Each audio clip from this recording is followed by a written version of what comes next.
What's going on, nerds? Welcome back to Comic Book Nerd Nation, episode number 98 this time. I'm Fox2. We got the pirate.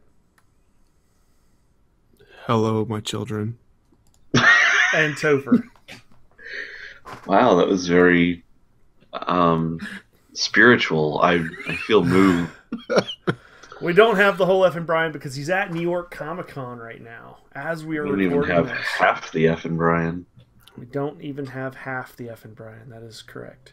So hopefully there'll be some pictures going up on our Facebook page over the course of this weekend, and probably lots of stuff to show off next week on episode number 99 as we lead up to the big 100 episode, which we're still kind of coming up with ideas. We've got some pretty interesting ideas from some of our regular viewers, some of which will be incorporated into episode 100. So, yeah, that's a thing. And we're almost there. Fun But stuff. not all of them. Not all the ideas. Not all the ideas will be. Especially that one by that one guy, because fuck that guy. Yeah, we don't like Topher. So fuck him. Wait, what? Oh. Let's jump in and do what we've been reading. Pirate, you got anything for us? I have read the first, I'm on like issue 15, I think, 14, of Punisher Volume 6, which is the last volume, I think. Is that that's not the Nam one, is it? I mean the non-one. The Nam.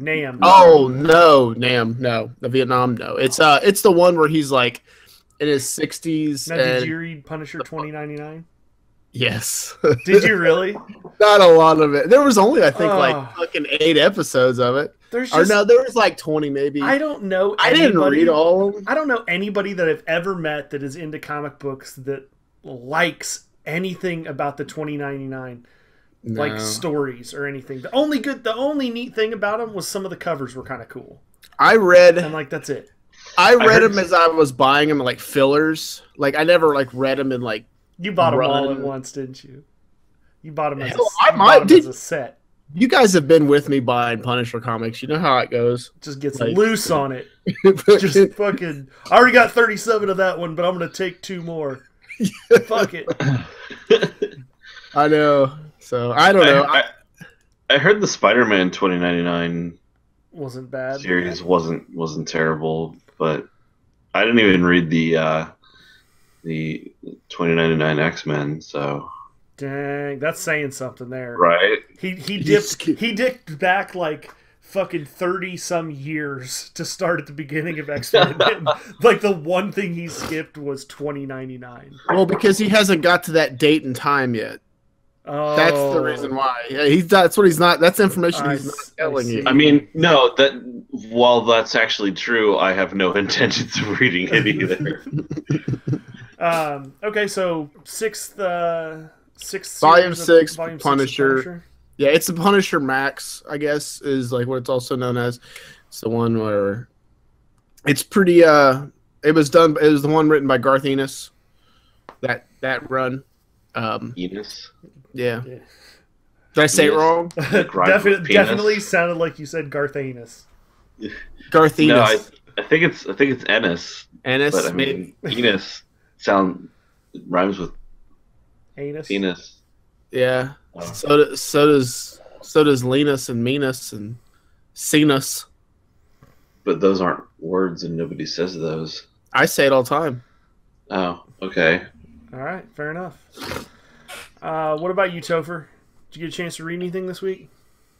I read a comic this week. I know, thank you. X-Men. A comic. Da-da-da. Tell us about the X-Men. Okay, no, so I did not I had no intentions of reading an X-Men comic this week. Thank you very much. I was gonna read That's what And we a need to do when he's storyline. getting ready to start telling us about how he read X-Men comics. We need to each act like a different member of the X-Men. Somebody could be Cyclops, somebody will be Wolverine. Fucking- We'll get Brian in here to act like Jean Grey. All right, sorry. Go ahead. You read a comic. What was that? Where was all this hate when Pirate just said he read a Punisher comic? That's true. Oh, come on now. But see, I was just excited. I don't he read read I was just excited Right. he read a comic. Motherfuckers over there normally telling us about technical manuals about sailboats and shit. Fucking back of macaroni boxes. So anyway, no, I had no intentions of reading an X-Men comic this week. I was going to read Avengers. I went to go get it, and I still couldn't find it. I went through and I organized all the comics that I bought recently because I mentioned last week that I was trying to find that one and I couldn't. So I organized like everything, sorted everything, bagged and boarded everything I've got that I've had sitting in bags for a while, and I still didn't have it. And I realized that apparently I never bought that issue. So I'm like, well, I can't read that series. So what else can I read? I'm like, oh, I know the Jessica Jones series is starting soon on Netflix here in another month or so. Yeah, not long. I'm like, I really want to read her her Alias series, the one that kind of, introduced her, put her on the map, and I think that the storyline of the Netflix series is going to be based on. So I got out Marvel Unlimited on my tablet, and I went to look for it, and it's not there because it's one of their Max comics, like Max and all those, which is like rated, I guess, mature or something, and so they don't put it on the app. They don't put any of the Max, comics on there because they want the app to be family friendly, I guess. So I'm like, this is dumb. I wouldn't I thought I was getting everything here. I guess they should I'm not offer getting like everything. a fucking adult version of the app, like. Right, Just or require people to put their age in. Yeah. Or, since they've got my fucking credit card number, they should know I'm a goddamn adult and can read a fucking comic book. So, dejected again. He's like, so I read Donald Duck. No, so I read X-Men. Imagine that. We called it. That's I know, yeah. I like how he had to go and like preface that with like 15 minutes. I did try. Like, I really tried not to, and I wasn't going really to, did. but I did. I put forth the effort, guys, not to read an X-Men comic. Yeah. I'm saying that. Yeah. It's like a fucking Also, addict trying to fucking like justify falling off the wagon or something. So, yeah, exactly. How was that? How was the Also, X-Men comic? Also, I thought it would be that much more amusing to you if after all that I still just read a fucking X-Men comic. Oh, it was. I enjoyed the I ride. enjoyed it. It was for your benefit. Cheers. So anyway, it's Amazing X-Men issue number 13. It's actually written by James Tynion IV, who's done some Batman stuff. I think he wrote the Batman annuals and some of the. Wasn't he involved in Batman Eternal? I think he's one of the Batman Eternal writers. I think he's involved in something that I just read too. I'll check. But it was a filler episode. It was a filler issue between. It was kind of like between storylines, right around the time that Axis finished. So it was kind of just like a single it's just like a one-shot story. It was kind of cool. It's about Anole, who is one of the younger X-Men students, and he. If you know the character at all, he's green. He's got one kind of like beefy, scaly arm, and he's that's him there on the cover. So he's not exactly human looking, and it's about him, and he's gay too, and so he's been talking to a guy online and getting to know him, but he's terrified of actually meeting him in public because he doesn't know what people are going to think of him and how he's going to get judged, and he basically believes it's impossible to find a relationship when he looks the way he does. And you've got a couple of teachers at the school, Nightcrawler and Northstar, one of whom is very unhuman looking, and the other one who is gay, and it's about them talking about the difficulties of being a teenager and being accepted and being different, and sounds like they're really trying to tackle some social issues. Well, I mean, the X-Men kind of always have tackled the whole issue of, being outcasts and outsiders and all that stuff, and being people on the fringes and what it's like to be, to live as a second class person, basically, in the eyes of everyone. So it was really interesting because it was about the difficulties he was going through, and then the way that Nightcrawler and Northstar attempted to, how they saw the problem and attempted to fix it, and it was a really good, like, short one little issue story that was really kind of touching. By the end, I was like, oh, that's like really. So did he hook up with the dude online? That's what we want to really know. Yeah, he got the guy. He what? He got the guy. He got the guy. That's cute. Sometimes those shorter, like, one issue stories are kind of a refresher, considering how most of the comics today are written, where they're like really, really long story arcs, right? Or like short, multiple issues, yeah, or like multiple. I like them because I don't feel like my pocket's been bled. Exactly. And it's all about no shit. It's all about the next game-changing, status quo shaking up event and all this stuff, and it's about the big fights. And so, I mean, the issues that I've always loved are the ones that kind of stand on their own, that are more like practically soap opera episodes. Like character developments. Like that was one of the reasons I still love Chris Claremont's run so much from back when, is there wasn't some giant universe, I mean, there was the Marvel universe, but they weren't trying to make everything the next big crossover.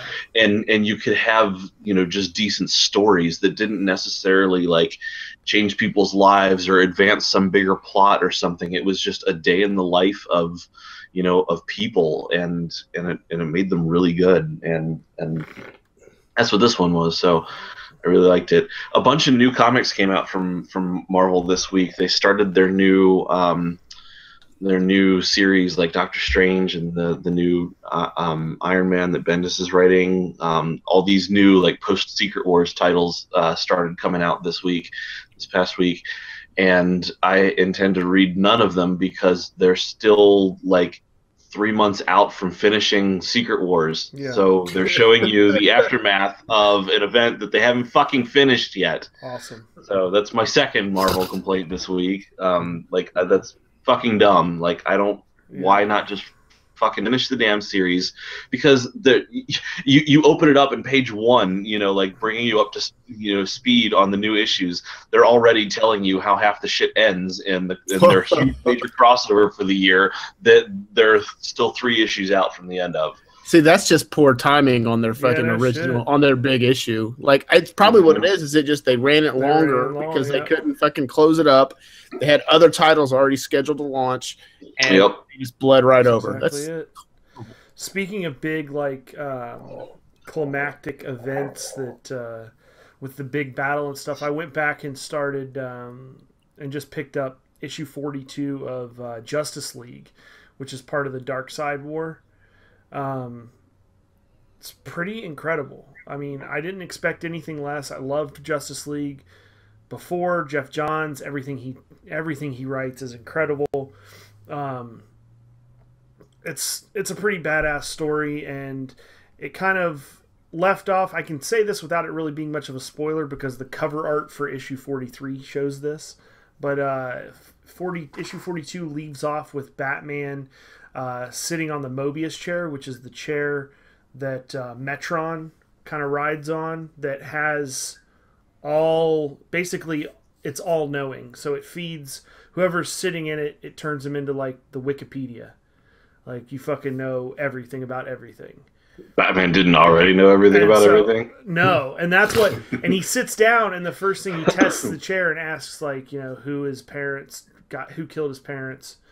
And it replied Joe Chill, and then he asked, what's the Joker's What's real the Joker's name? real identity? That's Yes. what I'd want. That'd be the second he asked question. that, but they wrote it in such a way, obviously, that he was like, "No, it can't be," and then it like jumped to some other conversation that like Green Lantern was starting or something like that. So it's, but it they were kind of flirting with that idea that now Batman knows. Whether or not he'll remember after, I don't know, but Yeah, I doubt he will. They'll write something where he's got like segmented amnesia or something. Yeah, you yeah, know? yeah. I'm sure, but it's a pretty interesting story, and I mean, Anti-Monitor versus Darkseid.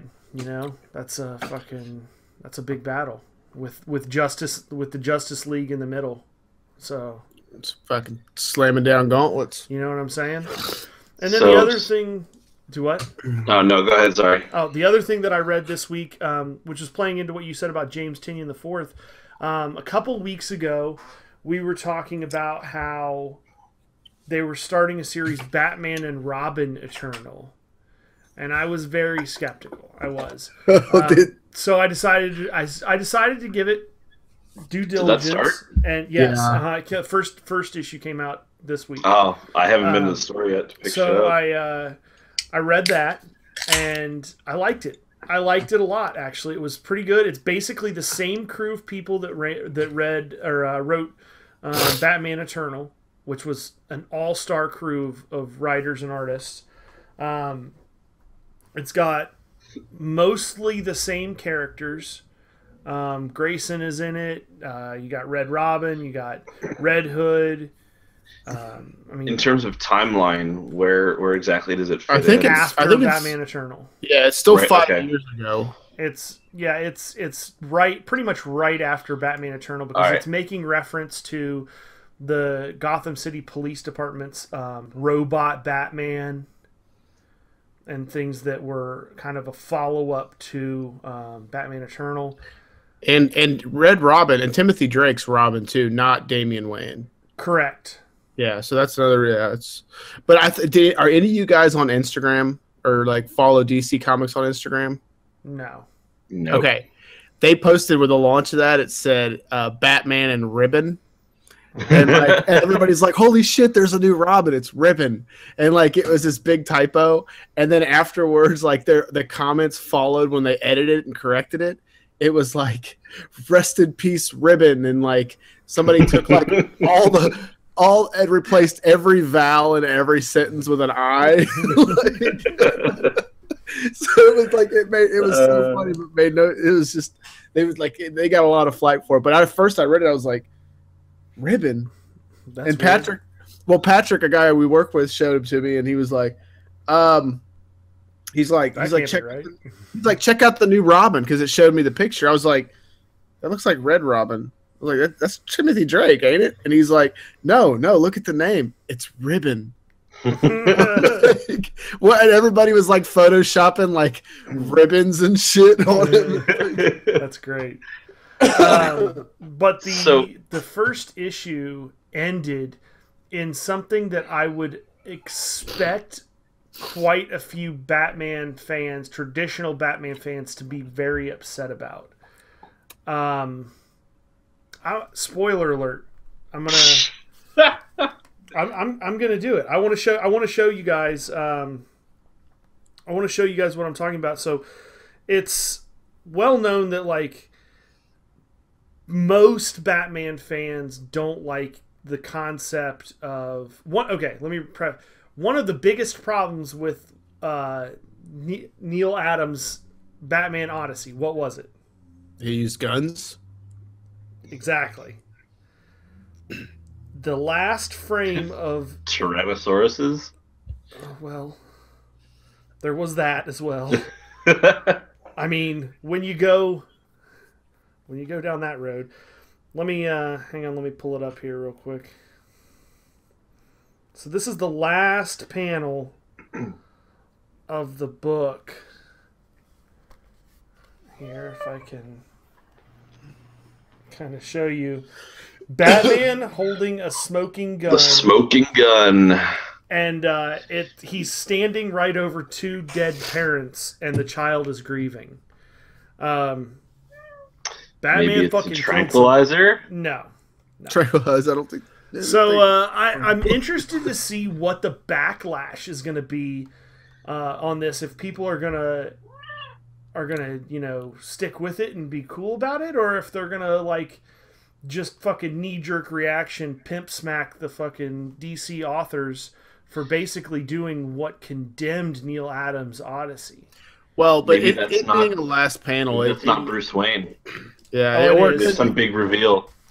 Maybe you don't know. They could pull a fast one on you in the first panel of issue 2. That is very possible. take the mask off and it's fucking Grant Morrison.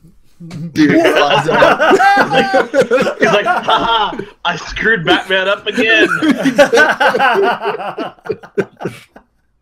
Like he takes the mask off and like a beard flies out, but it's like doesn't make sense because his chin is exposed anyways. It's Dimebag Daryl. Yeah. What? Oh shit. So Pirate the Punisher fan read a Punisher issue. I read an X-Men issue, and Fox, the Jeff Johns fan, read a Jeff Johns issue, and I'm the only one who got shit. Pretty much. Okay, just making sure. It's not an every I'm pretty sure. week. Yeah, I mean you're I'm pretty consistently. Dude, at least okay, there are like a gajillion different X-Men comics, and they're my favorite characters, and I still read other things. Kajillion. Yes, it's a number higher than I don't know. I was gonna insult you somehow, but Is that like K.A. Jillion? Yes. Yeah, pretty much. Kajillion,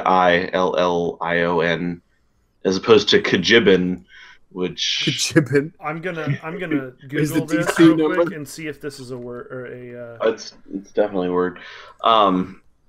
But yeah, and Enos is a word. I will allow Kajillion.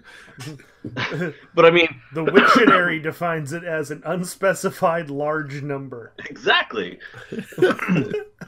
So yeah, I mean, but like, dude, it seems like Fox has like sung Jeff Johns' praises every week for quite a long time No, now. I haven't read the Jeff Johns issue in months, actually. Even if you don't read them, you still manage to talk about him a lot. He Seems is like the fucking CEO of this he's the new largest Kevin fucking Smith. comic. He's the CEO of the largest comics company in the world, and we're on a comic book podcast, so stands to reason I might mention him once in a while. Oh yeah, sure. I'm just throwing that out there as a fact. You are so on his nuts. He's the new Kevin Smith.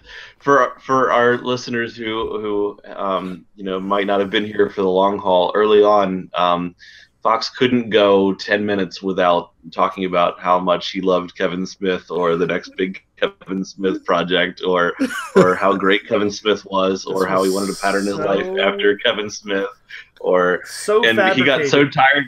He got so tired of me pointing it out every time he mentioned it that I think I actually trained him. Like negative reinforcement got him to never say the words Kevin Smith ever again. But now it seems like Jeff Johns has replaced him. The funny part about the Kevin Smith thing is once you stopped, Neil Adams picked it right back up. Did he really? Well, because he was. Remember when he was like, "Hello, Kevin." Like, Oh yeah, yeah. Fucking, he called me Kevin Smith. Yeah, motherfucker. That's just what makes I it so just much put that shit to bed, and fucking here's fucking one of the biggest fucking writers / artists of our time, fucking calling me by that name. Son of a bitch. I think he just listened to the podcast before well enough. There is no to fucking know. way. There is no fucking way Neil Adams is sitting in his studio drawing. He studied up. He did his homework on it. I hope he is. I You hope he get him is. Inspirato while he works and shit in there, fucking writing Batman, drawing Batman with guns, driving Corvettes, fucking Miami Vice and shit. And he's Wearing like, Don Johnson white pants. yeah, like, and he just listens to us bust your balls about Kevin Smith, and Oh shit. he's like, God, Topher I really think needs to get Topher- out and expand his I think- fucking reading repertoire. I think Topher's just getting defensive for real about this X-Men thing because it's hitting home now. So what happens, I think, is we say something about it, and then he looks around his fucking living room and sees like 17 piles of X-Men things, 37 posters, and 6 shirts. And 17 board games of X-Men. Speaking of board games, I think it's about true. time for Comic Book Nerd Nation Tabletop Game of the Week. Brought to you by Topher. And while I stall to think of a game to play, I'm going to show you. I just got this the first X-Men. It was an X-Men miniseries done by Neil Adams. What is So that? now I That can cover's combine them. badass. It was a series that came out a couple years ago. It was like a five Really? I've not heard of issue that. miniseries called The First X-Men, and it was done by Neil Adams. That fucking cover is Nice. sick as fuck. Yeah, it's pretty cool. It's very That's- glossy. I like that cover. Yeah. Have you read that yet? No, I have not. Let me know how that is. I may be interested. It's just like a 5-issue run or something. Mhm. I may be interested in borrowing that. Speaking of borrowing, have you got a chance to read the Batman? What was it? Batman Year One, Batman Earth One. Earth One that I let you borrow, and I gave you Year One also too. I think, You also or something. no. You gave me Batman Earth One and Batman Hush because they're Yeah. sitting right here. Have you gotten a chance to read either of those? I keep meaning to. Man, and- you're doing it wrong, dude. You and- gotta read those. X-Men keep jumping in the way. I know. So you were a huge fan of Batman Earth One? It Oh was yeah. really good. Yeah. Who wrote that? Yeah, Jeff Johns wrote that. Jeff Johns. Oh, okay. Oh, That's you look right the fuck in Yeah, I know. Best goddamn writer there is. Suck it. Embrace it. Embrace I it. hope he's listening, just so I can get him on the fucking podcast. 1 point to Topher. 0 points to Fox. As he takes a fucking slurp out of his X-Men water bottle. Yep. Oh, 1-1. It tastes better that way. We're at a tie here, folks. All right, so tabletop game of the week. Okay. Have we talked about a game called Of Mice and Mystics? No, we haven't. No. It's not. Wait, it's not Of Mice and Mystics. You know what? Actually, That's like a. before Does we Mice get and into that, I have a concept that I guess I could run this guy by you guys off air, but fuck it, why? Fuck it, do it live. We'll do it live. This will be a record of copyright date. Yeah,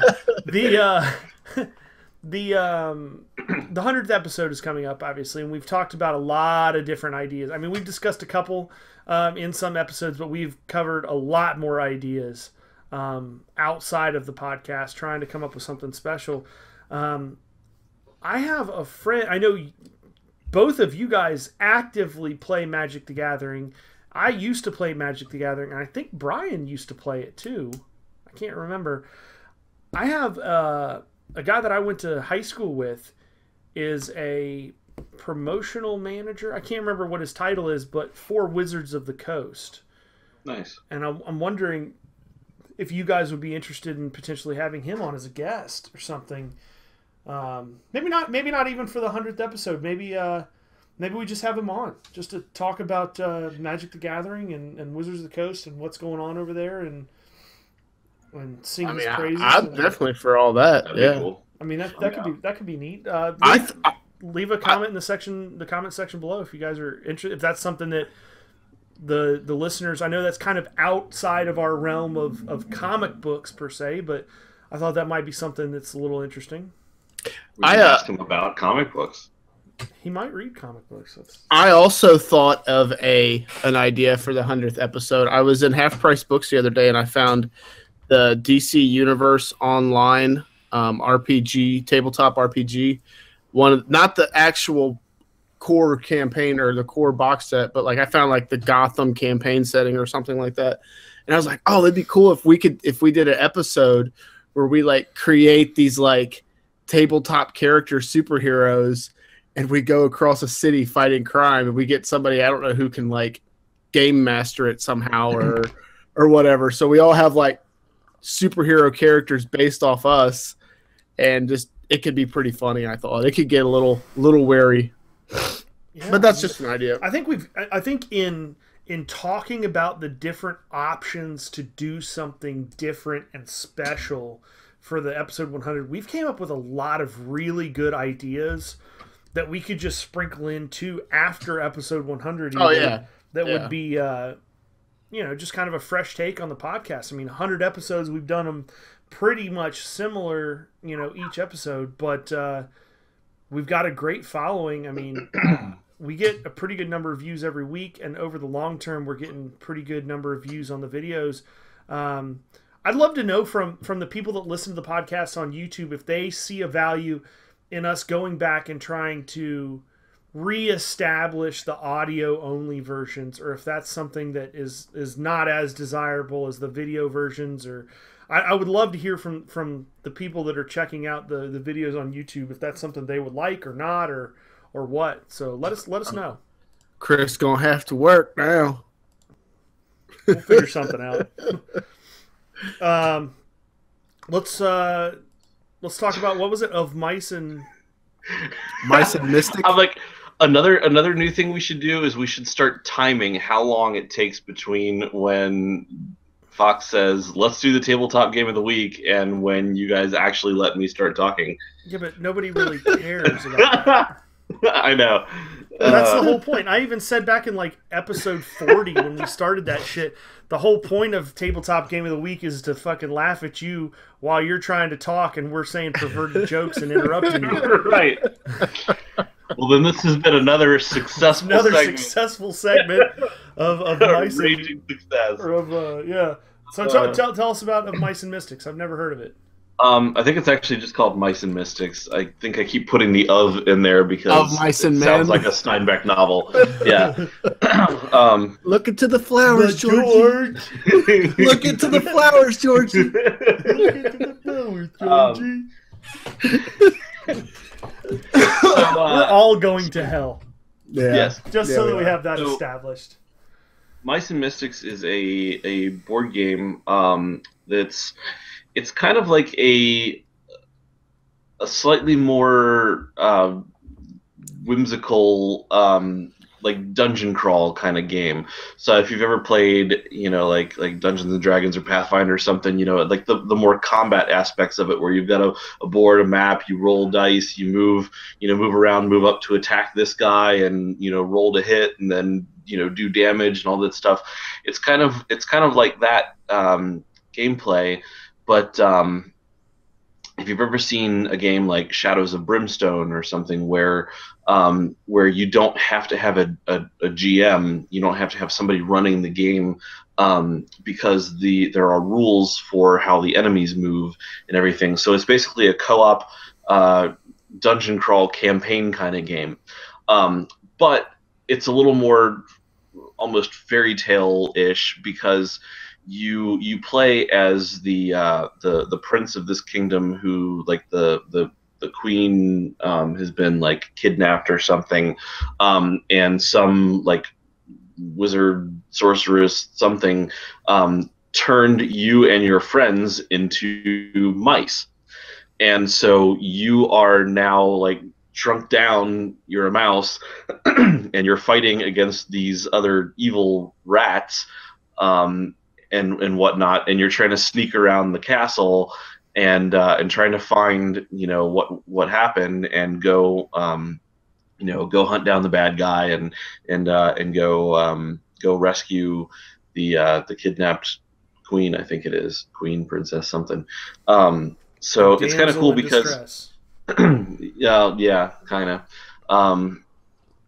But so you get these character cards that have there's unique characters, and they have like stats on them. I mean, they're fairly basic stats. It's kind of similar to I talked about Imperial Assault, the Star Wars game. Is it similar to like RuneSword? Have you ever played RuneSword?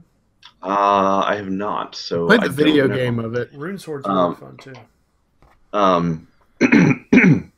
So you get a character card that has some basic stats on it, how many dice you roll for this, how many dice you roll for that. And it's not like complicated math, like, okay, now add in your bonus for blah, blah, blah. And, look up, like figure out if you hit based on this equation. And then, you know, check this table to see how much damage you do based on your level and that. No, but you do get like some ability cards.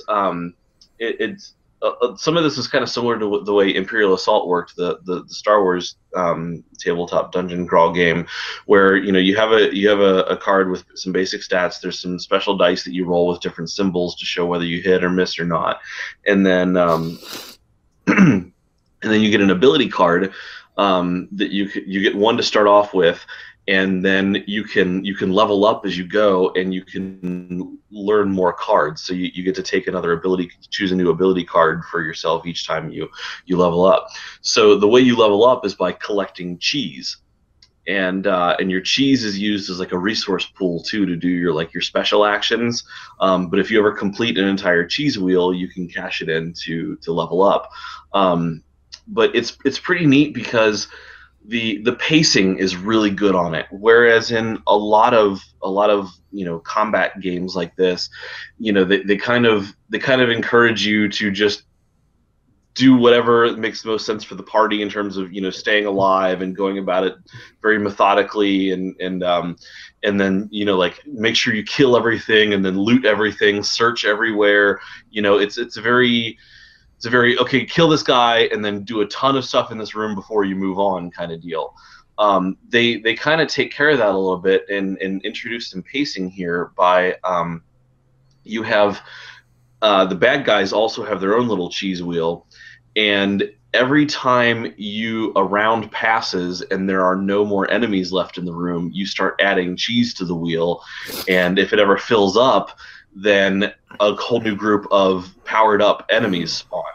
So it's kind of cool because it forces you to think about how you're doing things, making sure that you're doing them quickly and efficiently, and you keep moving to the next room because you're kind of on a clock.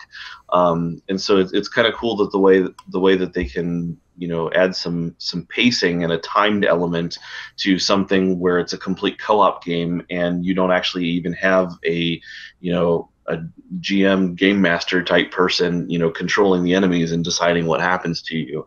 And you can collect gear. You can do searches, and there's like a pile of gear cards, and you can do not walk on my comics, you stupid cat. And you can find gear cards and use those to equip other neat items and stuff. And the story's kind of cool too. So I mean, it's been very playable. I've played a few sessions of it. Once it's finished and you're through the campaign, I don't know whether there's super long-term replayability there, but there are looks like a couple of expansion sets too that you can buy. 2 expansion sets for it: the Heart of Glorm and Downwood Tales. Just a couple of bits of information about it. Just looked it up here on Amazon. It looks like it's made by Plaid Hat Games. Retails at $74.99. You can get it for $53 with Amazon Prime. There you go. If you have Amazon Prime, you can actually get it and both of the expansions for $117, which isn't bad. I mean, it's a lot for a tabletop game, but it's not terrible. I used to complain about rating. It has a 4.7 out of 5 stars. It's really fun because I mean, the mechanics are great. It plays really well. The pacing is good. It's a co-op game. You don't have to single people out and make them be the game master. Everybody gets to have fun. There's a cool story to it. And it takes about an hour, it said, to play. Yeah, I mean, each mission, each chapter, it's broken up into smaller chapters, and so yeah, you can play one within about an hour. But yeah, I've enjoyed it. I used to complain about the price of board games lately, because it seems like when I went to Gen Con, like the whole big thing now is this fucking Kickstarter bullshit where don't get me wrong, Kickstarter is great, but it's just every single game was like, oh, have you seen our Kickstarter? It's like they get all this crowdfunding first, which is cool because you can invest ahead of time in the games that you want to see actually come to to fruition, especially since a lot of these games are made by indie developers that don't have the backing of some big monster corporation to get their stuff out there. So that's cool. Like I have no problem with that. But so many of these games, their models are you know, well, this is the base edition, you know, it comes with these things, but if you want this thing and this other thing and this extra character, like expansion characters are like another $15 a piece. And it's like, oh, really? It's like the I feel like the Fantasy Flight's X-Wing game started this, you know, like where you buy the base game and you get an X-Wing and 2 TIE fighters, and then if you want any other ships, they're between 50 and $45 a piece, you know, to add more ships. And so it's like if you actually want to have like some big star battle, you know, starfight you gotta thing, have like $700. you gotta have like a ridiculous goddamn amount of money on this. And then, like, I'm like, I hate this. Like, I'm one of those people who, if something's out there, like I want to feel like I've got the whole thing, you know. Yeah. I want to have the whole set. Like, I don't want to feel like I'm playing half the damn game. Yeah. And so many games nowadays, they come out and like, it's one thing when you've got an expansion like the first one, and then there's additional ones, you know, something like Mice and Mystics where you have the full game. You're not playing a watered down version of the original game. The expansions are continued chapters of further storyline. You're buying more story, you're buying further campaign. But when you're playing the base game, you're not missing anything that could be enhancing the experience. The ones I hate are the ones where it's like, oh yeah, you can play the base game, but if you wanted to play it with the best character, or with this, or with, you know, this item, or, you know, you need our Kickstarter backing, you know, like stretch goal reward, you need to buy 6 of these at $39.99 a piece, and you know, like, it drove me nuts walking around the exhibit hall at Gen Con. I'm gonna start a Kickstarter for music, and you know, if I reach the first level, you get the drums. You get the bass. Nice. I like it. Level, you get I kind of ran into the same thing. I feel like I used to play Warhammer back in the, you know, many years ago, and it was kind of the same thing. You bought like the starter set, which was the game with like the rule book and, you know, 2 basic armies. And Warhammer's a bad example, though. I mean, yes and no, because it's a build your own army type game setting. But like, it was the same kind of thing. Even it came with like the human army and the elf army, I think was the 2 that it came with. But that's not really the game. That's like the basic core game. Those are like bonus armies you get with the rule book. I mean, I guess, but I mean, man, like I spent it was so fucking expensive. Yeah, I mean, Warhammer was. You played Warhammer 40K, right? Yeah, 40K. Okay, and I played the original Warhammer, and it was the same. It was the same prices. Christ. I mean, it was so expensive, and it was more or less expensive based on which army you picked too. Just within, you know, there was like 6 different armies or something, 5 or 6 different armies, and I was like 16 years old at the time or something like that, and just picked based on which one I thought looked neat. And bad mistake, horrible financial decision. I picked the Chaos Army, and it was like mine was across the board twice as expensive as the one that my best friend picked at the time. And it was like, you know, so he's spending the same amount of money, but his army is like twice the size of mine. So like anytime we played, he couldn't use 50% of the shit that he had bought because my army couldn't. Is this a metaphor? Nice, nicely done. I see what you did there. I see what you did there. All right, touche, motherfucker. It's on. I used to complain about these prices with board games, but now, I mean, they don't look so bad anymore after playing Magic. Like, oh no, my God. Magic the Gathering is the ultimate. You talk about a fucking money sink of a game. Like, I like it, but God damn, dude. You're buying cards every week when you go, aren't you? Every week when you go to the fucking game night, you're buying something. No, you got to be smart. You got to get the cards you want. You don't buy packs. So for the first few months I played, I wanted to try a bunch of different decks. I was playing a different deck every week, which got super expensive. I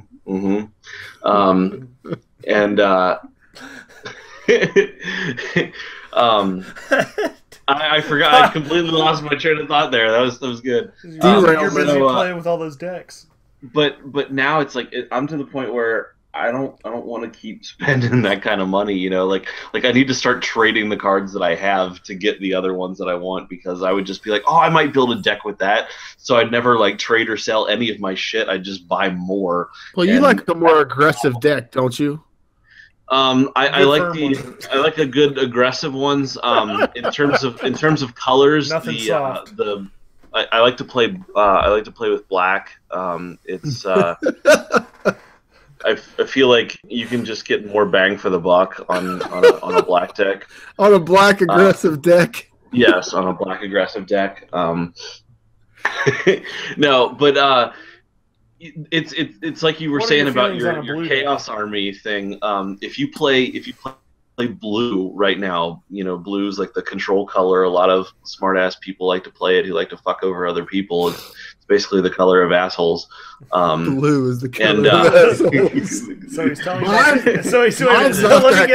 me. Let me really quickly recap this. Black and blue and asshole. Yeah. We're talking about black aggressive decks and how stiff they can be, and we're also talking about the color of assholes. Yeah. Is that what if you have a combo deck, like a black deck with a blue asshole? Yeah. Like a black aggro and a blue asshole or something. You can do that. Black and blue. I was just to say you could keep taking the black deck until you're a black and blue asshole.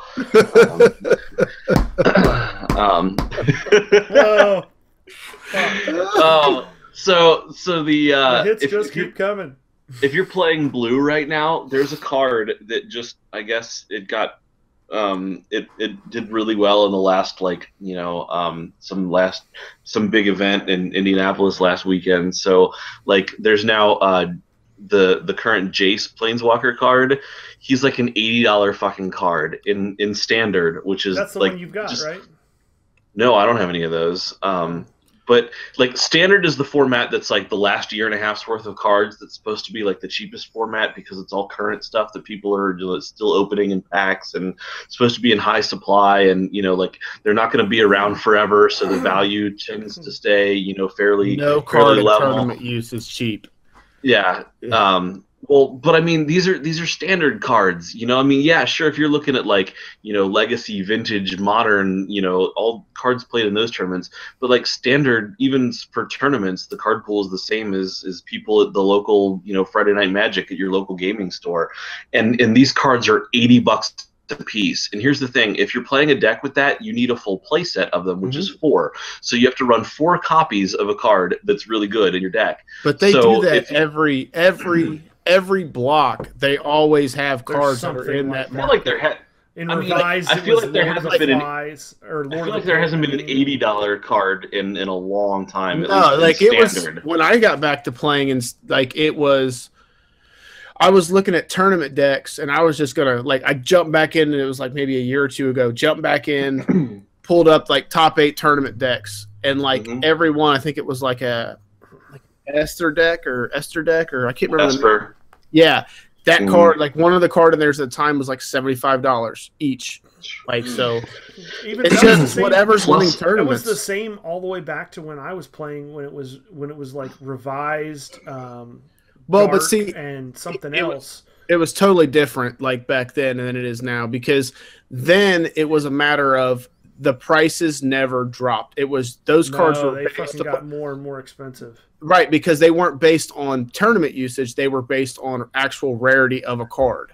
Like now, oh, I see. So now it's based more on like how effective a card is in a tournament setting. Right. You could have an uncommon. There's an uncommon in Alliance. That's I don't know if you can't use it anymore. It's a bad example, but you can use cards that could be an uncommon that could jump up to $80. Wow. A lot of it now is because of places like Star City Games, where it's online speculation pricing, because a card will be super good, and so since there's all kinds of people who like it, in older times, back in your day, you know, they people says the guy that's older than me and has to wear a hat because he's got no hair. people you know would build their own decks and whatnot. You know, now you can find deck lists for every kind of deck online, and people call it net decking, and just looking up somebody else's, you know, like awesome tournament deck list from the Yeah, pretty much. Swipe right if you like this deck. Um, I and didn't so match like with that deck. so people will run just deck lists that they found online. So if a card does really well, they're like, oh, people are gonna want to buy this deck. People are gonna want to put this together. Yeah. So we're gonna make all the cards super expensive because people are gonna go out and buy a ton of these. Yeah. And so now like the prices are kind of being set by online merchants who realize that people are gonna be net decking and building this and just buying these.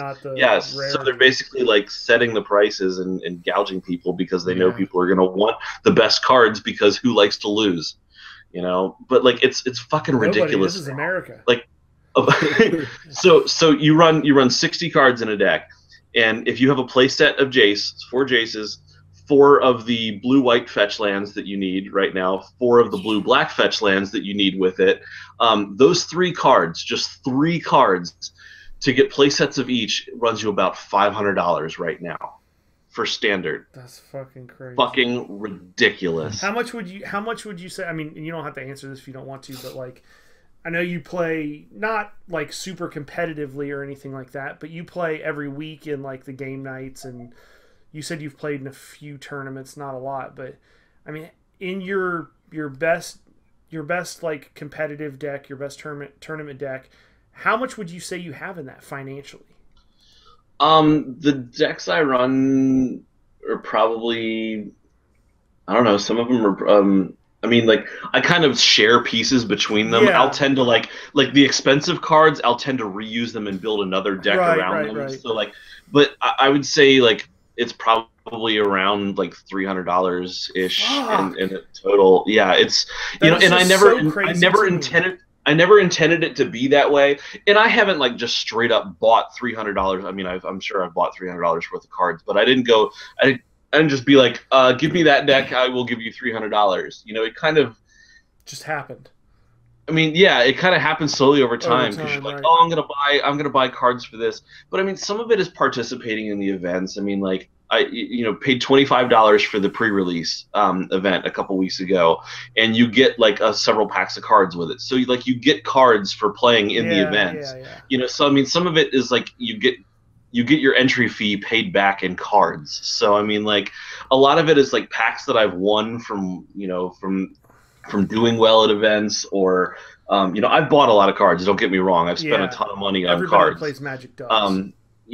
But I mean, I've also got like $100 card in that pre-release pack that I turned around and traded for, a bunch of other shit that I was actually going to use.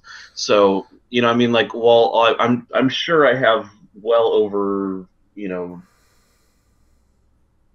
don't know, $600 or $700 worth of Magic cards right now. It's probably so crazy to me because when I used to play, I played every week at, like, we had a local game night. It was called a hobby shop then, like, because it kind of had like they didn't have Friday Night Magic. Yeah, it wasn't like comic book stores. We played in a bowling alley. We had like where I grew up, we had a hobby shop that did like models. Then they did tabletop stuff like Mech Warrior and Warhammer, yeah, that kind of stuff. And then they also did the card games like Star Wars, Star Trek, Magic the Gathering, the BattleTech card game, things like that. So I went there every week, and we had like a weekly tournament. It was a friendly tournament, but it was kind of geared towards like, hey, you play in this and you kind of get your shit figured out. And then me and a couple of my friends, we would go and we would play in somewhat local, within an hour's drive or whatever, tournaments every couple of, maybe once a month or once every other month. And I did okay. I'm not going to say that I was great at it, but like, I'm thinking back now, and obviously prices of things have changed as, time has gone on, things just naturally get more expensive, but like my best like tournament deck back then probably only had like $80 total worth of cards in it, maybe $100 worth of cards, and I did pretty well. I mean, I won like 2 tournaments and came in top 5 in like 3 or 4 other ones over the course of a year or two. Prices haven't changed that much. I feel like the prevalence of the internet and all these like online tournaments and all this like buying cards online and like just like YouTube coverage of every single big Pro Tour Magic event like has really upped the cost if you go out and play in public. Like if you're just playing with a group of friends, like you can play Magic very cheaply. You can buy an intro pack, you can smash a couple intro packs together all day long and you can have fun with it. And those decks are terrible when you compare them against decks that people are playing on the Pro Tour. They are terrible, but you can have fun playing them against each other if everybody is at the same power level. But when you start, yeah, sure, you say I'm not playing in like major tournaments, but even when I go to Friday Night Magic, we normally have 30 to 40 people there, and the majority of them are competitive as fuck. The majority of them are playing decks, the deck list that they got off of, like somebody was playing at a Pro Tour. And don't get me wrong, talent is a part of it. There is some skill involved in being able to play the deck. Like not anybody can just be like, oh, I'm going to take this deck and go win a Pro Tour. Like that's not going to happen. But still, it's a pretty big part of it. Like you can't play an intro pack against a deck that one of the pros is using and expect to win. So if you want to go like even just Friday Night Magic every week, going there and playing against 40 people, I consistently finish in top 8. Have you ever played over to be able to do that? You can't just play some shitty deck. Like you have to like. So the reason my deck is the reason I've got so much money in it is because you have to be competitive if you're playing against people who are running tier 1 decks. Before the internet, we used to have what was called they probably still have them, I'm sure, but there was 2 magazines, Inquest and Scry.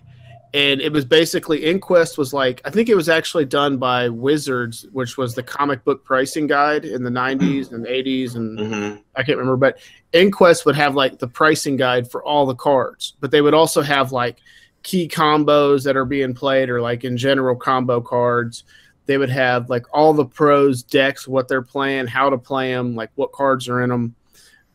But it was funny because as you could see like the combos that they would put out, the pros, every world, they would have all the top 4 or 5 decks. It always adjusted the prices on what cards were worth along with the rarity. And then Scry was all strategy and competition stuff, and I think it was Scry. But yeah, I mean that's always been like that. Yeah, you could go out. They didn't have core packs then, they just had starter decks, and it was like I think 80 cards or 75 cards, or might even 90 cards. I can't remember. But it come with the fucking little rule book, pocket rule book. Yeah, you're talking about the starter pack? Those were starter packs. 65 cards. Yeah, 65 cards. So, and you would get always 3 rares in those and like 9 uncommons and whatever. Maybe it was 12 more uncommons. Financially, we figured it, we did the math on it shit. It was more like we used to go in together and buy a box of starter packs.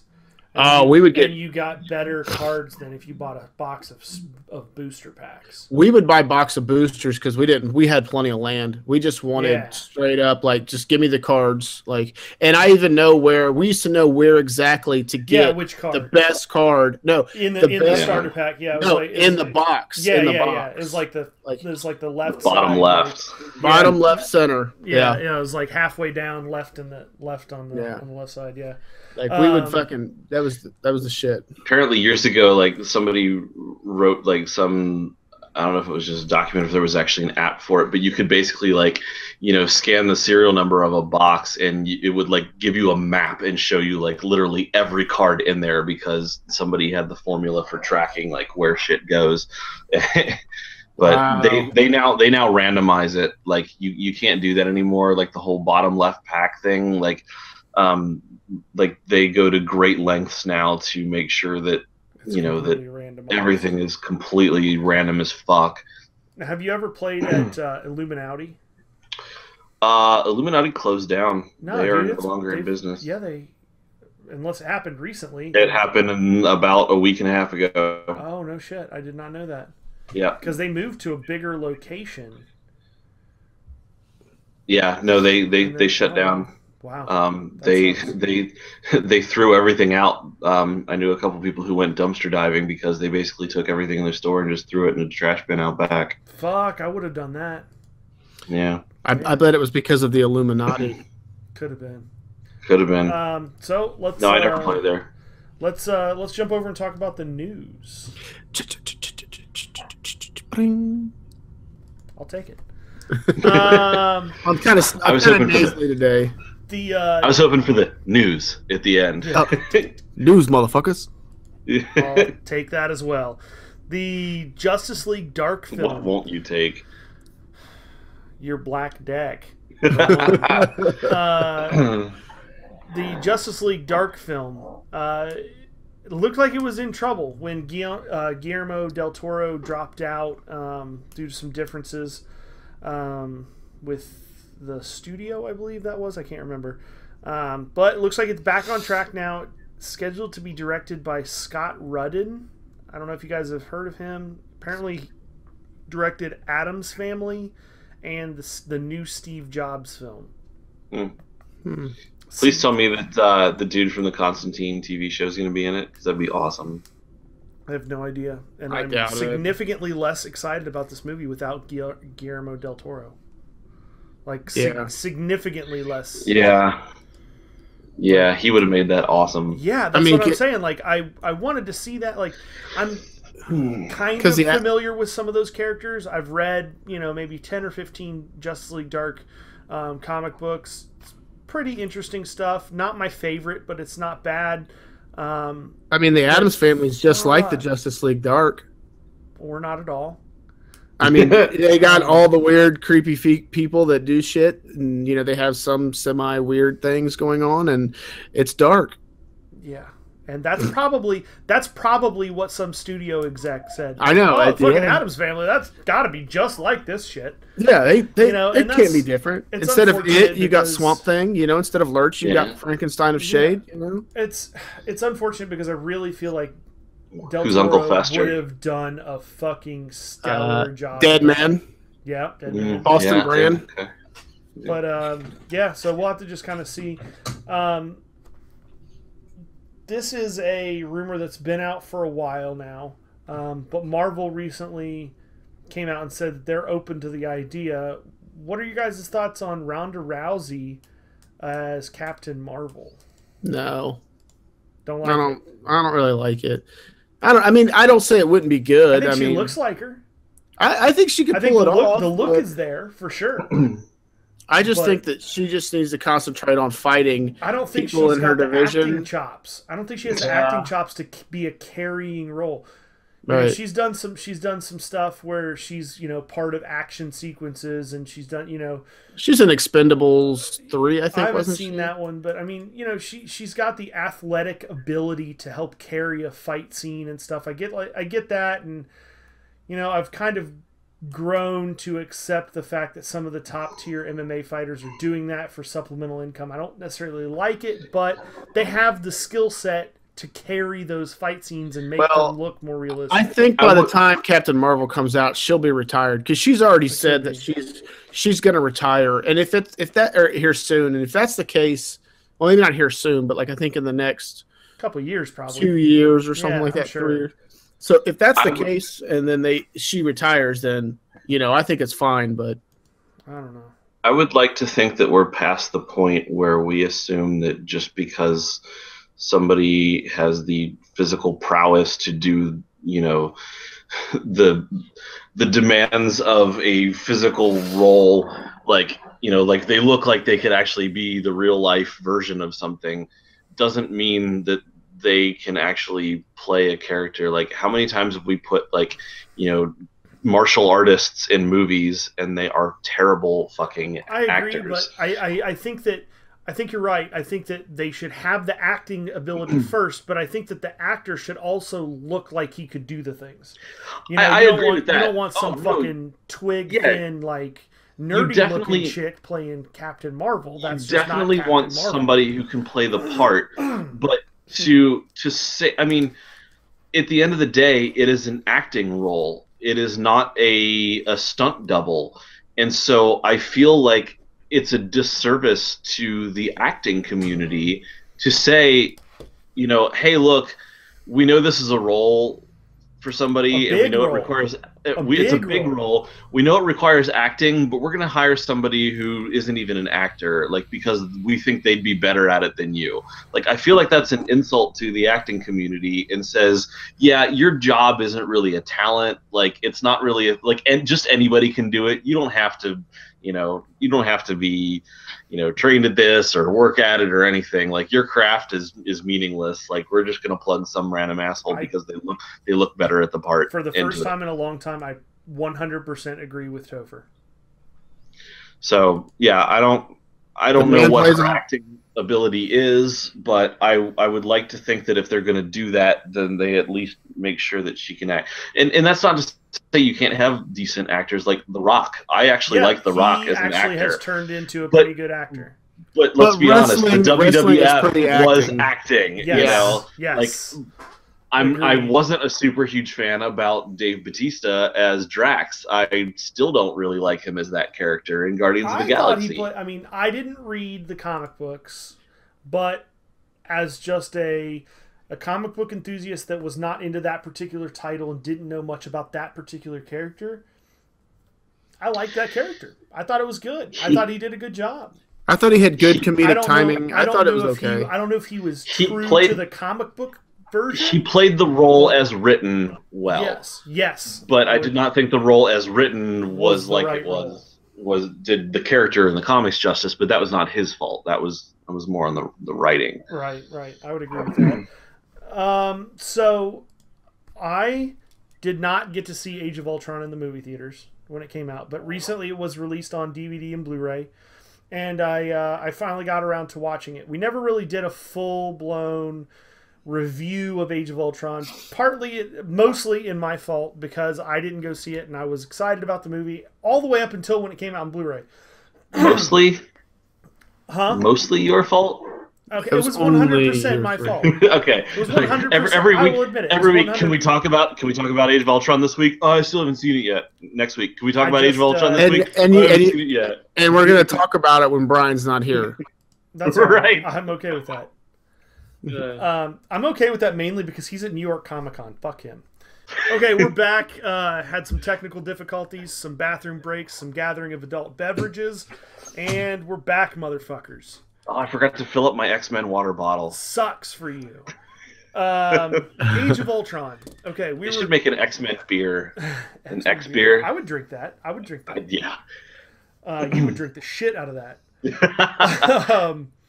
Age of Ultron came out recently on Blu-ray. I finally got to watch it, and I've been super hyped about this for a long time. All through all the Marvel movies, I think I was the only one of our group that has stood fast in the fact that Avengers was my favorite of the Marvel movies. Other people kind of, Winter Soldier, Guardians of the Galaxy. There was a couple other ones sprinkled in, I think, between you guys that were up there in front runners, but Avengers was my favorite. I really loved that movie. So I was really, really excited for this one. I didn't have the money when it was out. He stood by it so much that he waited 6 months. Didn't have the cash to do it, man. Didn't have the cash to go and see it in theaters. So I finally got to watch it. Got it on Blu-ray. Had the cash. Got it. Watched it, and I liked the movie, but I hated James Spader as Ultron, and that was such a surprise to me because that was one of the things that I was really excited about. The way that he did Ultron's voice in the trailers leading up to the movie was just fucking, oh man, it just made your skin crawl. Like, it made you scared of him. And then when you fucking listen to Ultron's voice in the movie, he's got way too much emotion. It's too much James Spader, not enough like robotics, monotone sounding, like gritty. It just doesn't sound, he's like almost cracking jokes at some points. It's just not, it didn't feel like, having read and I know they weren't going off the comics at all, really, but having read Ultron and feeling the gravity of that character from the books, it just didn't relate to the way that that character was played in the movie at all. I didn't think. I always read Ultron's voice in comics similar to Starscream from Transformers. Yes! Like Fuck a lot yes. more like high pitched and like Yes, like it's painful to even fucking listen to. That's what I'm talking about. Like you don't even want to hear this motherfucker talk. But I don't know. What did you think of it, Topher? You're a Marvel guy. I liked it. I mean, overall, I enjoyed the movie. I thought it was a lot of fun. I would rewatch the shit out of it. But the problem, it kind of suffers from the same problem as the first one, in that anytime you try and go big like that and have a ton of, you know, high profile actors in something, you're sacrificing character moments for a huge cast and cool badass action scenes. And as we all know from the way I talk about comics, my favorite parts are the character development moments, you know, like the little things in the lives of the individual characters that, you know, spotlighting, you know, the more human moments of people that is what draws me to the stories. You know, like everybody loves a good big action scene, and I love, you know, like citywide destruction as much as the next guy. But you can't have a movie that's more than just kind of, you know, surface level deep when you try and put that much stuff into it. And so, like, and since it wasn't the first one, you know, I don't think it was necessarily as fun as the first one, because the first one had so many good one-liners and everybody coming together, and like, you know, this one was just, you know, the team united against Ultron, and it wasn't bad, but I wasn't like, oh my god, this is amazing.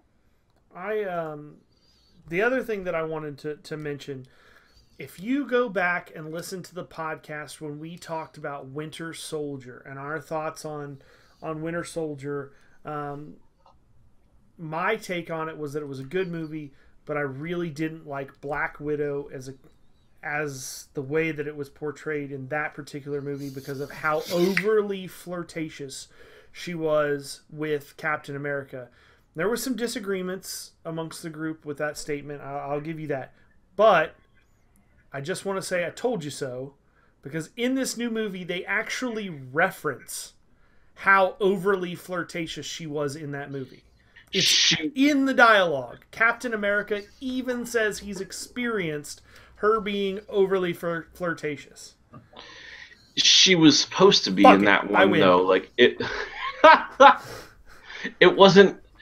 Dying to say that. I mean, just give it to him. Give it to him. It was all right. Fine, whatever. It was done purposely. The whole point was that she was overcompensating. She doesn't know how to form meaningful human relationships, and so she overcompensates by awkwardly flirting when it's like it's painfully. It's like, oh my god, this is just way too over the top. She's coming on way too strong, because she doesn't know real connection, and so it's this fake surface level flirting. And once they get to be closer, she can trust him and be more of a human being around him, and you don't have to have that fake interest flirty bullshit. Okay, I can put that together now after seeing Age of Ultron, but I didn't get that. I just didn't get that feeling from Winter Soldier for whatever reason it was. It didn't strike me that way, but I loved Winter Soldier. That's one movie that I don't have in my collection that I fucking want so bad. I haven't seen that since the first time I saw it, and I really would love to see it again sometime soon. I saw it in the theater and haven't seen it since, but it was a great movie. I saw it 3 times in the theater. Out of 5 stars, where would you guys put Age of Ultron? And why? Let's start. You didn't even ask me what I thought about it. That's what I'm saying. Let's start with Pirate. Well, tell us what you thought first. Tell us what you thought. I liked the movie. Was good. I wouldn't say it was great. The The one thing Hulkbuster scene was sick. that was a cool scene. The one thing that I really liked more about that whole movie, was. Wait a minute, hold the fuck on. Topher's over here shaking his head. No. I nodded, and then I was like, well, yeah. And you, of all people, should agree with me on why I didn't think that scene was as good as possible, because I am so tired of seeing Tony Stark be the best fucking at everything. Like, Tony Stark saves the day. Tony Stark is the reason everything went wrong. Tony Stark is the reason why everything gets saved. It's always Tony Stark, fucking Tony Stark, every fucking time. And, like, the dude never loses. And, like, it annoyed me that... I mean, dude, the Hulkbuster itself was sick. That was awesome. Yeah. I loved it. But the fact that, 5 minutes later he trashes the Hulk with it, I thought the Hulk should have won. I thought it should have been like, no matter how badass, beastly Tony Stark made this shit, the Hulk still fucking punched through it. And like, I didn't. They kind of played that up a little bit. They kind of did, but I get where they're. I don't necessarily agree. I'm with you, but I get from a cinematic point of view where they were going, because honestly, fucking Tony Stark is their golden goose. He's what's fucking popular. He is hands down the most charismatic fucking actor in Marvel Cinematic Universe right now. Chris Pratt sneaking up on him. Fucking Thor kind of in the mix, but Robert Downey Jr. is. I think fucking Chris Evans is closer, is more than Thor. Probably. No, Robert Downey Jr. very much is the face of the Marvel movie absolutely. franchise. Without a doubt. I'm not denying that, and I love him as that, and I think he's fucking perfect as that, and I adore... Too much overdosed on him, though. I adore movie cinematic universe Iron Man, but I'm so tired of him from the comics being the cause and solution of every crossover event that Marvel has had for the last 5 years. Like, I'm fucking tired of it. And now, because he's been so popular, they keep making him more prominent in the comics. He's the new Wolverine. He's in everything. He's, like, all things to all people.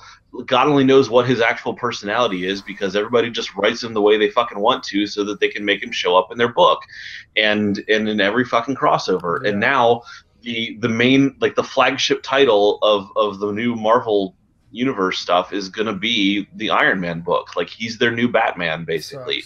Like, they put Brian Michael Bendis on it. They're making that like the premier title, in the new launch, and it sucks because I've always hated Iron Man comics. I've never liked them. Before we round back in and get Pirate's official opinion on the movie, I just want to say I thought that the fight scene was sick as fuck, and one thing that I want for my fucking collection shelf more than anything, so if there's anybody out there that wants to fucking buy it for me and send that shit, is the fucking Artifacts Hulkbuster versus Hulk statue, where it's the two statues that interlocked in their fight.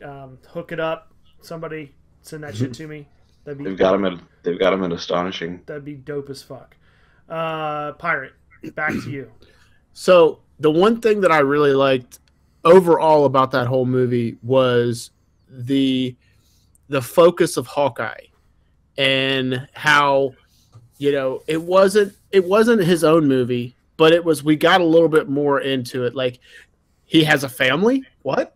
You know what I mean? Like, they live here. Yeah, that was pretty cool. Pretty cool. I love my favorite line from that whole, not really lines, I guess, from that whole movie is when Hawkeye is, excuse me, he's in I think Quicksilver just got killed or hurt. No, he didn't get killed.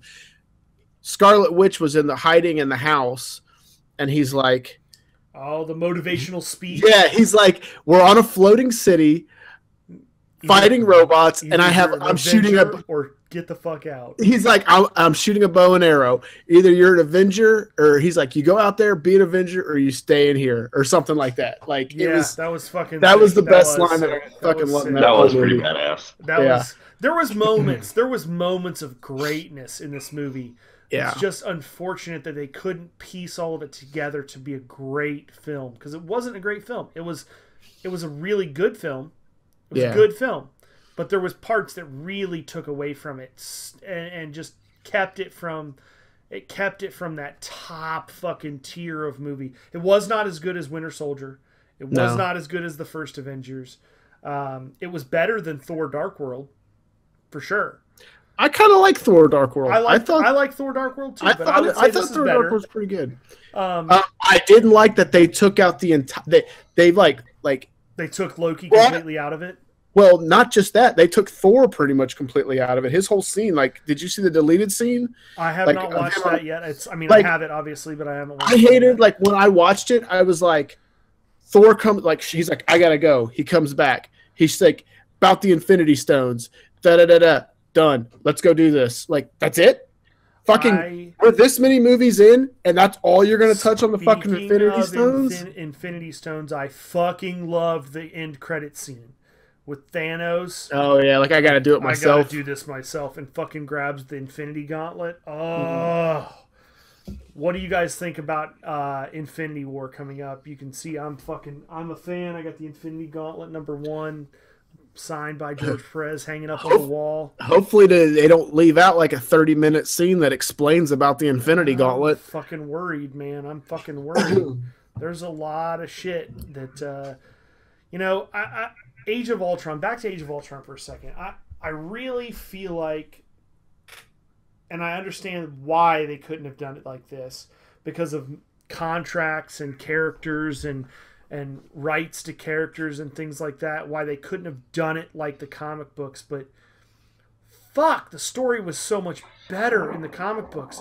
Have both of you read Age of Ultron? Yeah, but I don't think they could have really done it because the Avengers haven't been crushed and broke down yet. Yeah, but even if you did it like it is in the comics, where it's just a fucking flash forward. But that what sense would that make? You cut in and you have a fucking scene from the last movie, blah blah blah, whatever. They're celebrating, they're happy, and you show the end of the fucking Avengers 1. You show the end of. We can do this. We can make that movie. We overdub Terminator 2, and whenever they call, whenever they say T-1000, we just replace it with Ultron, and we've got it. I mean, it's not. He's absolutely right. He's so fucking fuck. You're kind of right. A fucking Holy genius. Shit, you're fucking right. Wolverine is fucking John Connor. Oh my god, you just fucked my brain. That's so crazy. That's pretty much. Wow. Do you think? When I read Age of Ultron, the comic series, I had Terminator 2 stuck in my head the whole fucking time. It seriously was. Dude, Guns N' Roses, the whole time, Fuck. Yeah. That is. Now that you say it, it did not occur to me, but now that you say it, fuck. It's almost like the people that wrote Age of Ultron just fucking ripped off the fucking script. We have to send the Terminator back in time to kill John Connor before all this comes to pass. Oh my god, it's a little different, but fucking right there. Damn, the footnotes are closer. all Let's put it this way: it's closer to fucking Age of Ultron comics than Age of Ultron movie was to Age of Ultron comics, for sure. A futuristic movie where post-apocalyptic, the world has ended and it's taken over by a ton of robots that all look alike and kind of share a hive intelligence, and so to prevent this future from coming to pass, we're gonna go to the past. They take one of the members of the revolution and they send them back in time to by contacting the creator, but by taking out the person who created it. Fuck. Same story, same plot. That is fucking crazy. Oh my gosh, that's insane. I can't believe that. Wow, mind blown for sure. Well done, sir. I enjoyed the comic storyline. They said all along though that they had no it wasn't. Yeah, they did. They just liked the name. They had no intentions of ever trying to duplicate that series or make it anything like it, or they were just like, ooh, Age of Ultron, that's a cool title. Can we steal the title for our own story that has nothing to do with that? Okay, so real quick across the board, Pirate, out of 5, how many stars? Do I have to give whole stars, quarter stars, half stars? Fucking whatever kind of stars you want. You give it. I'm gonna give it brown stars if you want. I'm gonna give it 3. I'm gonna give it 3 1/4. Oh wow! And I don't want brown star. I don't want it to be sounding like a low. Like I'm like kind of like giving it a low rating.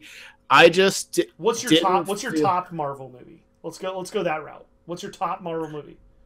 Man. Knee-jerk reaction. Winter Soldier. Just because of how many stars do you give that? I'd give that one 4.5. 4.5. Okay, so you're relative. Okay, all right. Okay, I got you. All right, what about you, Topher? Where do you put Age of Ultron? 3.75. 3.75, and your top Marvel movie?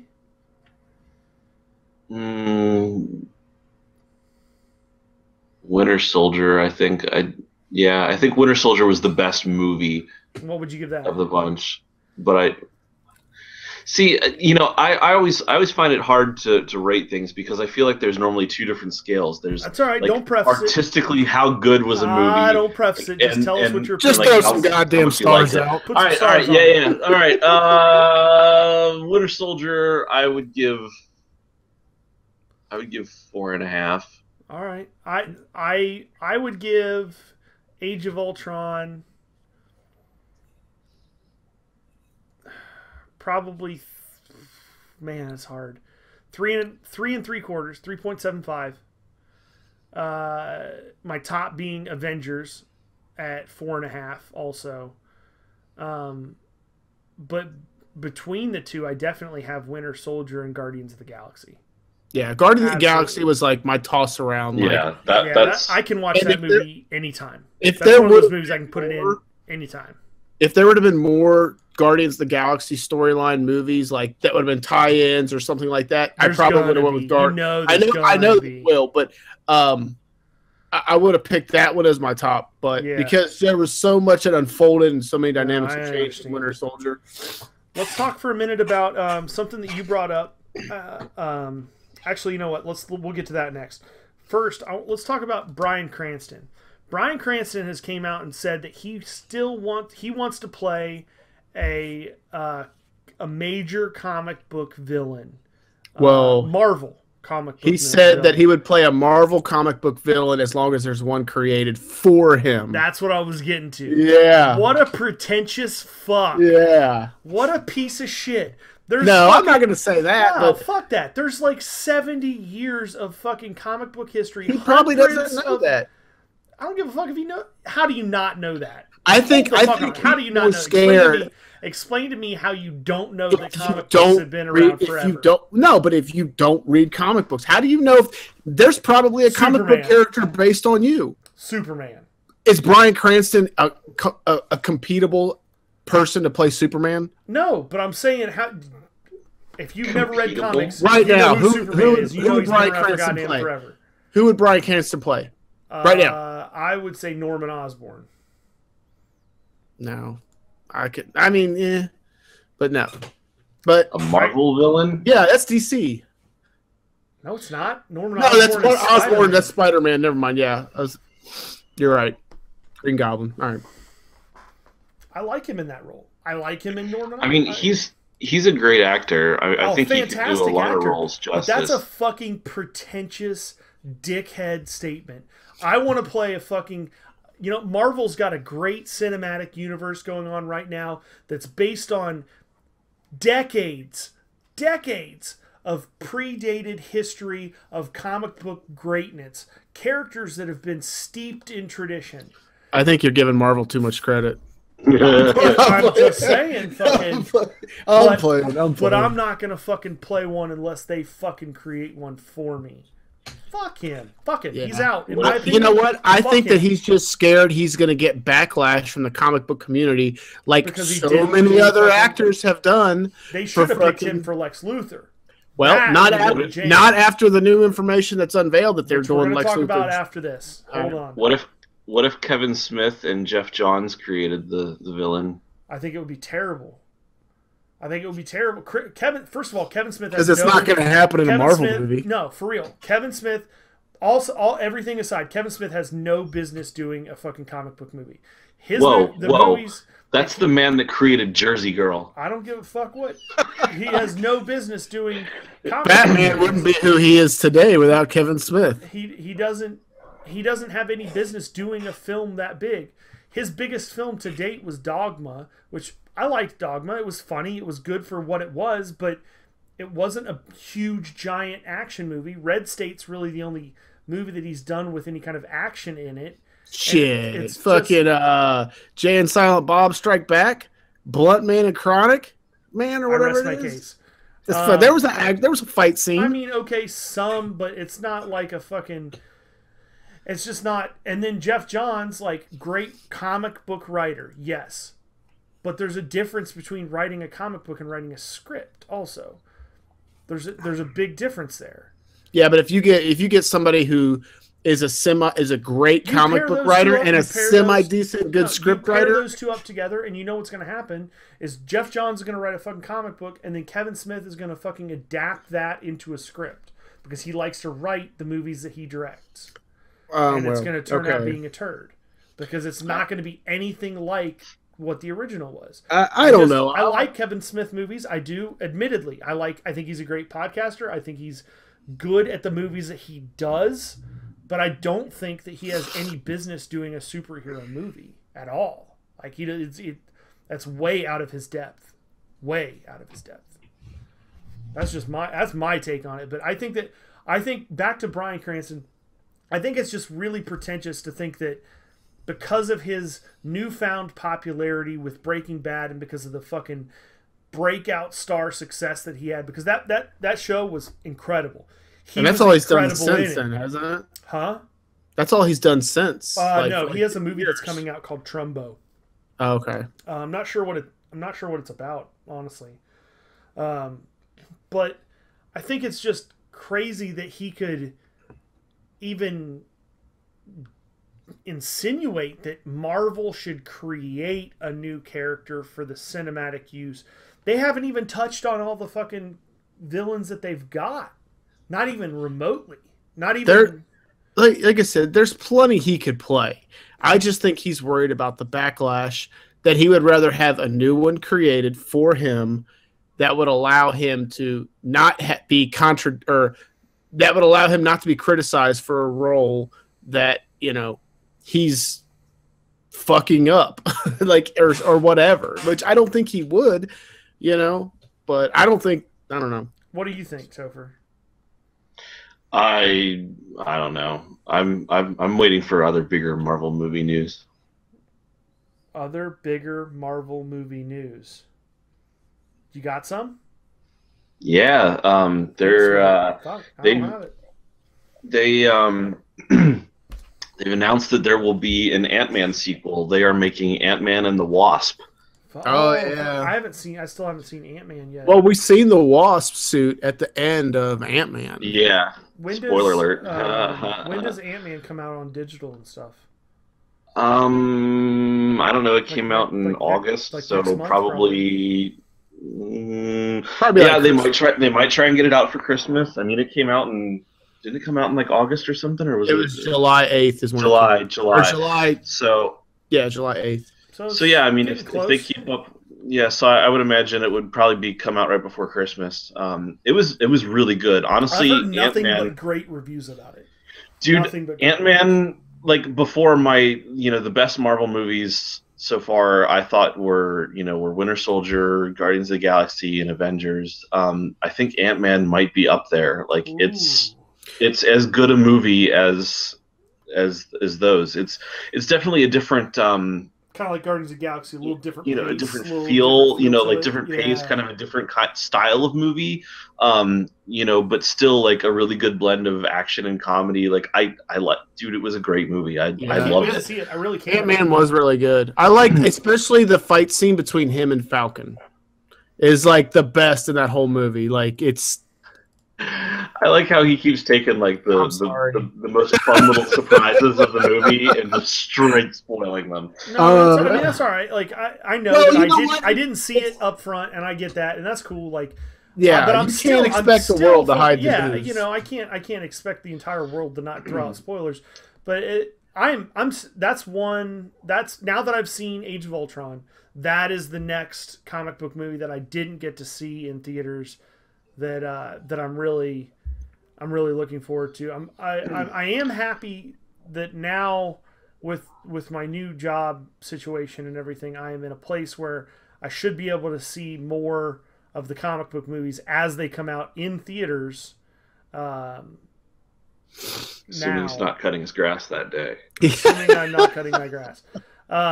Actually, you know, they're building a fucking badass theater just up the road. Yeah. It's a luxury theater where they're gonna have like the dinner theater that's adult only. It's like you got. They're gonna serve alcohol. Yeah, you got in the 20, theater. Oh it's gonna my be God. awesome. It's gonna be fucking great. Dangerous. Comic book nerd nation. We're gonna go fucking. We're gonna go Yes. ape shit up there. It's gonna be great. Pies and But pints this and beer and this- movies. this movie announcement has kind of shaken up their schedule because they've had to move Wait a some minute, things hold on. around. Did you say Pies and Pints? Mhm. Pirate? Have you Yeah. been to the Pies and Pints restaurant? There's one up by your parents' house, ain't there, in Springboro? Yeah. There's a Pies and Pints up in somewhere up north. But They're it is opening fucking one great. right by us. Yeah, Oh, are they there's really? gonna be one in that plaza. Oh, yeah. nice. Let's back to comics. Come on, Chris. Oh, dude, you know how used to it by now that I am. You guys just straight, going off on a completely different tangent while we're in the middle of, me talking about something. Yeah, so Ant-Man and the Wasp, they announced that. I think that is either the title or the working title, Ant-Man and the Wasp. They're going to add that to Phase 3, so they've actually bumped some things to make room for it. They've announced that after Phase 3, they're going to have they've kind of added 3 more movie slots to their tentative schedule for like a Phase 4 kind of thing. But they've said that the Black Panther movie will happen before Infinity War. Where was that? Let me make sure on that. Was it part one or two? Yeah, before part 1. So the Black Panther solo movie will happen before Infinity War Part 1. They didn't move it with Ant-Man and the Wasp, but Captain Marvel, on the other hand, did get bumped. So between her and the Spider-Man movie coming out around that same time, Captain Marvel's movie's been moved to the November slot in she was moved to 2018 because of Spider-Man. Now she's been moved to 2019 in March. So Captain Marvel's solo movie is only going to come out 2 months before Infinity War Part 2. So everybody was like, "Oh my God, Marvel, why have you not made a movie that has a female as the lead character?" Captain Marvel. Lost Chris. Hang on one second. All right, we're back after a second break because this is the fucking podcast that never ends. Just goes on and on, my friends. Some people started recording it. Not knowing what it was. Oh my And God. they'll continue recording Out it of fucking forever. control. Out of fucking control. Because- This shit is ridiculous. All right, on to the next bit of news. Fucking Lex Luthor, Batman versus Superman. We have to touch on this. Pirate. So we're skipping the Marvel schedule. We're skipping the Marvel schedule for now because I'm Or sure the there's ki- going to be. I'm or sure there's the going to killing- be more news on that from the New Or the York Killing Comic-Con Joke too. being rated R. We're going to touch on that, motherfucker. It's all right, next. all right. God damn. Because the big rumor is that they're canceling Inhumans. I'm all right Damn. with that. All right, I'm so- all right with that kind of. So Lex Luthor did it. I guess it wasn't Jesse Eisenberg. I guess it was Lex Luthor Jr. did an interview with ING about his issues with his father, like his relationship with his father growing up in East Germany during the Cold War. how he turned a geological, I guess, old technology kind of like oil company, I whatever. don't think you prefaced this properly. What? The fuck are we talking about? Exactly. Oh, okay. Well, you said okay. So the new Batman v Superman, the Lex Luthor that is being portrayed by Jesse Eisenberg, right? By Jesse Eisenberg, is not Lex Luthor. He is Lex Luthor's son. Stop Lex pounding on your table. Oh, can you see that? I didn't. No, but I can fucking hear it. Yeah. So he is not Lex Luthor. He is Lex Luthor Jr. So I guess there was an interview that Lex Luthor Jr. You're a did. dick. What? You're over there pounding on your table and fucking blaming it on him. No, I'm not. Oh, well, then it's... No, I was laughing because Lex Luthor Jr. sounds like we're like getting the fucking, you know, Tiny Toons version here. Well, but he basically turned his father's old, outdated geological company, I don't even know what it was, to a technology-based company that's in competition with Wayne Enterprises or Wayne Tech. Fuck this shit. So it's looking kind of like, you know, like a gaping chocolate starfish about to shit on you. I'll follow Brian. Yeah, I don't like the idea they took away like Lionel Luthor's idea, or you know his because that was the big thing about Lex Luthor growing up. Lionel? Is that fucking was he in Thundercats? Lionel. That's how you said it. Lionel, or I don't even, how do you pronounce it? Lionel. Lionel. Like Lionel Richie? Lionel Richie. No, from Thundercats? No. He's talking about Lionel Luthor.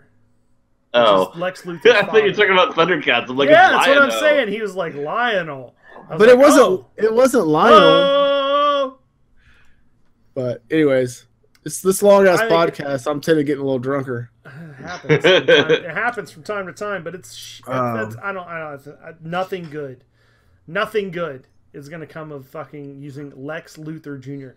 I think this is a fucking last minute scapegoat by DC Cinematic to get away from the fact that they hired some fucking young kid to play Lex Luthor. Well, I don't think it could be less. And put a fucking wig on him and made him look I mean, the movie's like... pretty much done filming. Fuck. It's done filming. It's pretty much done like in post-production. I don't think it's there like... but if you've been... They would have had to go into this knowing it. No. Why? Why would they have to know that?